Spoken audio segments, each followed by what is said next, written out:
మాట్లాడొచ్చా? గౌరవనీయులైన తెలంగాణ రాష్ట్ర గవర్నర్ గారిని ఈరోజు కలిసి ఈ రాష్ట్రాన్ని ఈరోజు మొత్తం కుదిపివేస్తున్న సింగరేణి బొగ్గు గనుల కుంభకోణం విషయంలో సవివరమైన నివేదిక, సవివరమైన విజ్ఞాపన పత్రం మా పార్టీ తరపున గౌరవ శాసన మండలి సభ్యులు, పార్లమెంట్ సభ్యులు, శాసనసభ్యుల బృందం, మా సీనియర్ నాయకుల బృందం అందరం కూడా కలిసి వారికి ఒక వివరమైన విజ్ఞాపన పత్రాన్ని రాష్ట్రంలో జరుగుతున్న అవినీతి, ముఖ్యంగా సింగరేణిలో జరుగుతున్న దోపిడీ విషయంలో వారికి అందజేయడం జరిగింది. సింగరేణిలో అవినీతి జరుగుతున్నదని ఆధారాలతో సహా మా శాసనసభ పక్ష ఉపనాయకులు, మాజీ మంత్రి పెద్దలు హరీష్ రావు గారు పత్రికా సమావేశం పెట్టి ఆధారాలతో సహా బయటపెట్టినప్పటి నుంచి కాంగ్రెస్ పార్టీలో వణుకు మొదలైంది. మీడియా కూడా మాకు సహకరించి ఈ కుంభకోణాన్ని పూర్తి స్థాయిలో బట్టబయలు చేసేసరికి పాలకుల గుండెల్లో రైళ్లు పరిగెడతా ఉన్నాయి. కేవలం మాట్లాడడమే కాదు, ఆధారాలతో సహా మరి ఈరోజు పూర్తి స్థాయిలో ఈ కుంభకోణాన్ని బట్టబయలు చేసినాం. సరిగా దాన్ని డైవర్ట్ చేయడానికి, ప్రజల అటెన్షన్ని దృష్టి మళ్లించడానికి విచారణ పేరిట ఇవాళ ఒకరి తర్వాత ఒకరిని పిలుస్తున్న విషయం కూడా మీకు తెలుసు. ఇవాళ సీఎం అంటే తెలంగాణలో చీఫ్ మినిస్టర్ కాదు, సీఎం అంటే కోల్ మాఫియాకి నాయకుడిగా ఇవాళ రాష్ట్ర ప్రజలు, ముఖ్యంగా సింగరేణి కార్మికులు భావించే పరిస్థితి వచ్చింది. ఇవాళ మీరు అర్థం చేసుకుంటే ఈ కుంభకోణాన్ని రాష్ట్ర ప్రజలు, ముఖ్యంగా సింగరేణి ప్రాంతంలో ఉండే మా కార్మిక సోదరులు కూడా అర్థం చేసుకుంటే చాలా స్పష్టంగా ఆధారాలతో సహా మేము బయటపెట్టిన తర్వాత, ముఖ్యంగా మేము లేవనెత్తిన కొన్ని ప్రశ్నల విషయంలో ఇప్పటి వరకు ప్రభుత్వం నుంచి ఒక్క సమాధానం కూడా రావడం లేదు. ఇక ఇట్లాంటి ముఖ్యమైన గంభీరమైన సమస్య విషయంలో స్పందించాల్సిన ముఖ్యమంత్రి గారేమో అప్పుడప్పుడు ఫుట్బాల్ ఆడుతున్నాడు సింగరేణితో, లేదా ఇవాళ విదేశాల్లో తిరుగుతూ ఏదో పాఠాలు నేర్చుకుంటున్నా అంటూ పోజులు కొడతా ఉన్నాడు. కానీ నేను వారికి గుర్తు చేస్తా ఉన్నా, ఏ వయసులో ముచ్చట ఆ వయసులో జరగాలి.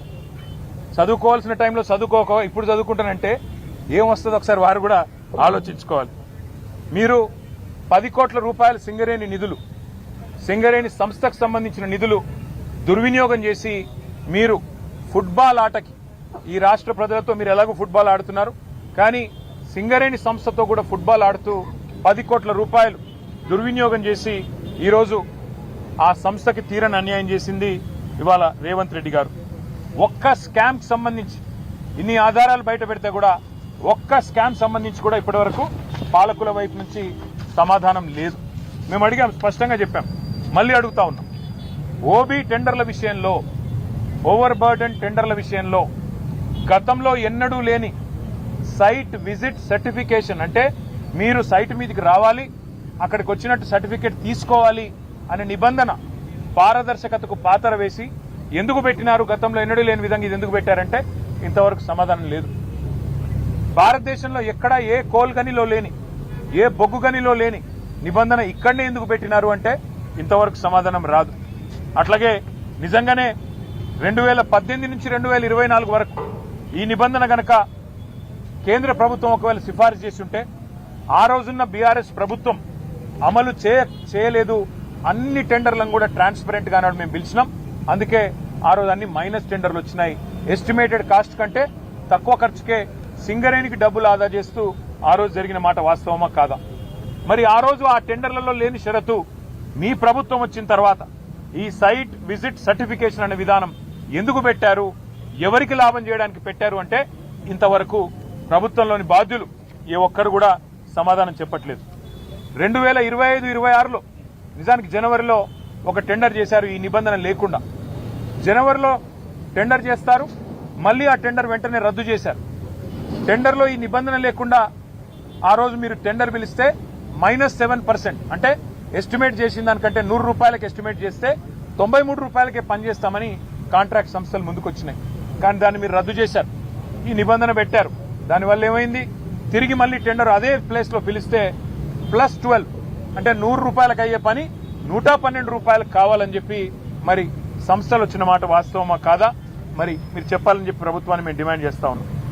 అట్లాగే మే 25 నుంచి మీరు ఎప్పుడైతే నిబంధన పెట్టారో ఈ రోజు వరకు గత 9 నెలల్లో ఎన్ని సంస్థలు ఇప్పటి వరకు ఎంతమంది కాంట్రాక్టర్లు సైట్ సందర్శించారు, మీకు ఎన్ని ఈమెయిల్స్ వచ్చినాయి, ఎన్ని లేఖలు వచ్చాయి, ఎన్ని సర్టిఫికెట్లు సింగరేణి సంస్థ జారీ చేసింది, మీరు ఒక వైట్ పేపర్ ఒక శ్వేతపత్రం ప్రచురించండి అని మేము డిమాండ్ చేస్తే ఇంతవరకు సమాధానం లేదు.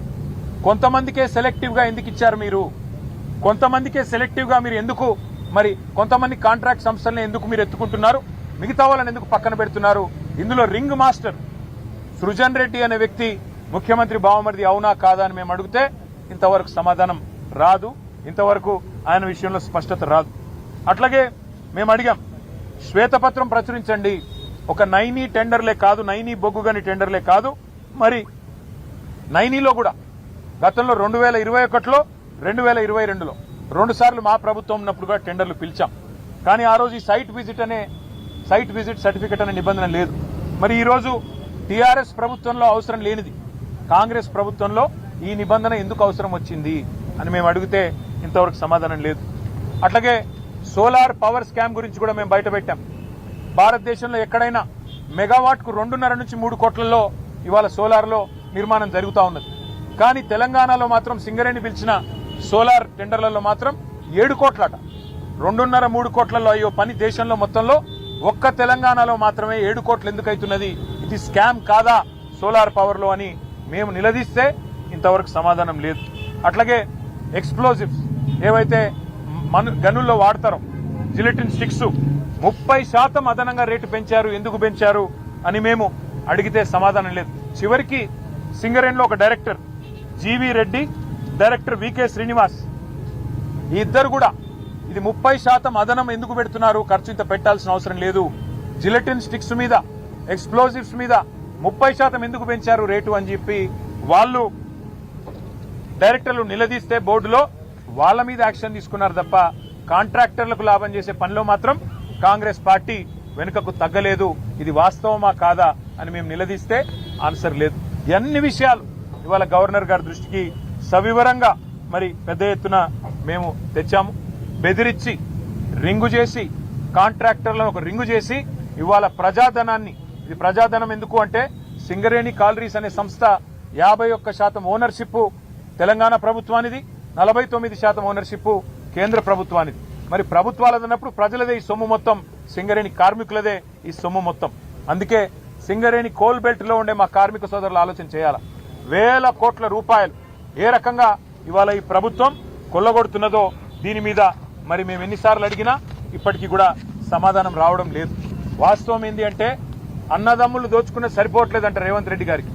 హిల్ట్ కుంభకోణం పేరు మీద హైదరాబాద్లోని పారిశ్రామిక వాడల్లో భూములను కొల్లగొట్టడానికి 5 లక్షల కోట్ల విలువ చేసే 9,200 కోట్లు, 9,200 ఎకరాల భూమిని కొల్లగొట్టేదానికి ప్రయత్నం చేస్తే మా పార్టీ బయటికి తీసుకొచ్చింది. అన్నదమ్ముల దోపిడిని అడ్డుకున్నది. కానీ రేవంత్ రెడ్డి గారు అన్నదమ్ముల దోపిడి సరిపోవట్లేదంట.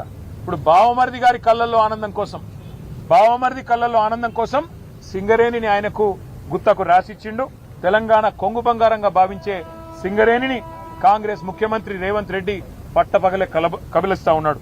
అందుకే మేము అడిగినాం ఇవాళ గౌరవ గవర్నర్ గారిని, సార్ మీరైనా ఇన్వాల్వ్ కండి, మీరు కిషన్ రెడ్డి గారికి ఆదేశం ఇవ్వండి, సిబిఐకి ఇస్తారా, సిట్టింగ్ జడ్జికి ఇస్తారా, మీ ఇష్టం, ఎవరికి ఇస్తారో ఇవ్వండి, కానీ ప్రజాధనాన్ని కొల్లగొట్టే ఈ దుర్మార్గపు వ్యవస్థని, ఇటు సోలార్ పవర్ లో కుంభకోణం, అటు సింగరేణి ఓబీ గనుల్లో కుంభకోణం, దీన్ని అడ్డుకోండి, దీన్ని వెంటనే నివారించండి, ప్రజా సొమ్మును కాపాడండి అని చెప్పి కార్మిక లోకం తరపున, సింగరేణి కార్మిక సోదరుల తరపున వారికి విజ్ఞప్తి చేశాం. అన్నిటికీ మించి మీరు ఒకటి గమనిస్తే ఇవాళ ఒకరిద్దరు కాదు, మొత్తం క్యాబినెటే వాటాలు పంచుకునే క్రమంలో ఒకరితో పోటీ పడుతూ ఒకరు స్కాములు చేస్తున్నట్టుగా కనబడుతున్న విషయాన్ని కూడా గవర్నర్ గారికి వివరంగా చెప్పాం. కొత్తగా తెచ్చిన కండిషన్లు, ఈ కండిషన్లు తమ అస్మదీయుల కోసం, తమకు కావలసిన వాళ్ల కోసం ఏ రకంగా పెట్టడం వల్ల ప్రజాధనం దుర్వినియోగమవుతున్నది, సింగరేణి పొట్ట కొడుతున్నది ఈ ప్రభుత్వం, ఇవన్నీ వివరంగా ఆధారాలతో సహా మేము ఇవ్వడానికి సిద్ధంగా ఉన్నాం. మీరు దయచేసి సిబిఐ ఎంక్వైరీ చేయిస్తారా, సిట్టింగ్ జడ్జి ఎంక్వైరీ చేయిస్తారా, కేంద్ర ప్రభుత్వానికి మీరు వెంటనే నివేదిస్తారా లేదా రాష్ట్ర ప్రభుత్వాన్ని మందలిస్తారా మీ నిర్ణయం సార్. కానీ తప్పకుండా మీరు ఈ విషయంలో జోక్యం చేసుకోండి. తప్పకుండా రాష్ట్ర ప్రజల సంపద అయిన సింగరేణిని కాంగ్రెస్ కొల్లగొట్టకుండా కాపాడండి అని చెప్పి చాలా వివరంగా అన్ని స్కామ్ల విషయంలో గవర్నర్ గారికి రిప్రజెంటేషన్ ఇచ్చాము. నేను పూర్తిగా అధ్యయనం చేస్తాను, తప్పకుండా న్యాయం చేసే ప్రయత్నం చేస్తాను అని గవర్నర్ గారు మాకు హామీ ఇచ్చారు. వారి మీద విశ్వాసంతో మేము ముందుకు పోతున్నాం. ఒకవేళ న్యాయం జరగకపోతే తప్పకుండా కార్మిక లోకం మొత్తాన్ని కదిలించి సింగరేణి కోల్ బెల్ట్ లో మా టీబీజీకేఎస్ ఆధ్వర్యంలో మా గౌరవ అధ్యక్షులు మా కొప్పుల ఈశ్వర్ మాజీ మంత్రి గారి ఆధ్వర్యంలో సింగరేణి ప్రాంతంలో జరుగుతున్న ప్రతి కుంభకోణం విషయంలో కార్మిక లోకం మొత్తాన్ని కూడా చైతన్యపరుస్తాం. తప్పకుండా ఈ అంశాన్ని వదిలిపెట్టమని చెప్పి మీ అందరికీ కూడా తెలియజేస్తూ పత్రికా మిత్రులు కూడా సహకరిస్తున్నందుకు, ఈ కుంభకోణాలను బయటికి తీసుకొస్తున్నందుకు పత్రికలకు కూడా ధన్యవాదాలు తెలియజేస్తా ఉన్నాం. జై హింద్.